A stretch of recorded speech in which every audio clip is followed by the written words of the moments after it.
Hi, I'm your host, Ken Holland, and this is take 45 of the Red Wings trivia show on the Wings from Underground channel. Now, as you may have found out recently, this channel likes to exist outside of the echo chamber that is Hockey News Media. So we're going to have some fun here with like a couple advertisements sprinkled in here and there for the three questions that we will be seeing. Let's get to the first one. Okay, who was the first full-haired Red Wings head coach? Now, as you know, the Red Wings were initially called the Cougars, and then the Falcons, and then in 1932, they were head coached by this gentleman on the right named Jack Adams. Now, as you can see, he did not have a full head of hair. And you know, Scotty Bowman, I hope you're thinking of the answer, also did not have a full head of hair.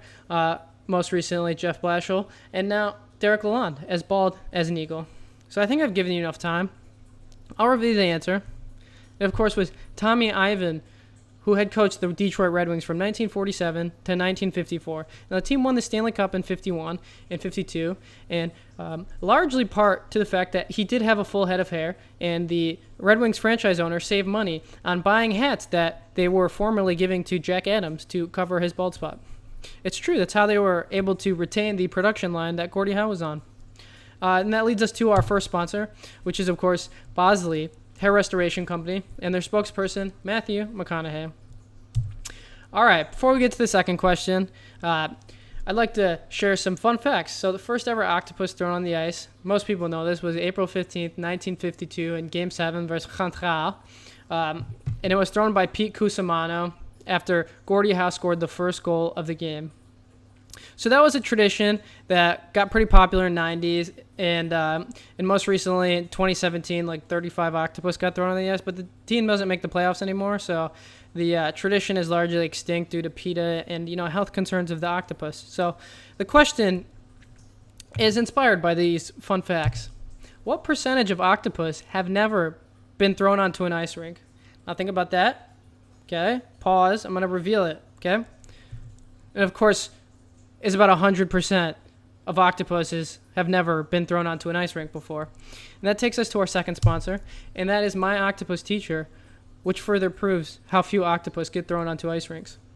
You can visit Netflix to experience the documentary. And the last and final question, do you know Steve Yzerman's last name is an anagram for which word? Now, Yzerman, 7 letters. Write those down, jumble them up, and figure out what that might be. Because I'm going to show you the answer. And that is, of course, the English word manager, if I were to pronounce it with a French accent. Manager. So Yzerman's last name is an anagram for this. And that's it, folks. I'd like to dedicate this trivia to the Fur Wars 1613 to 1756, fought largely between the French and Indians and the French and British. Most people would like to call the Indians the Aboriginals or the Native Americans. And the French didn't do so well in that war. They spent a lot of money. So did the Brits.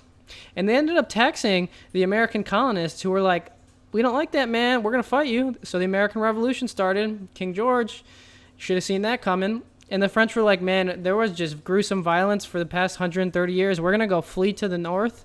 They asked the Brits permission, and they got to stay there. And that is why Canada is Canada, and there are French in Canada. And thankfully, hockey became a sport founded in that great country. And so, yeah, that's it. All right, I'm Ken Holland, and I'll catch you the next time.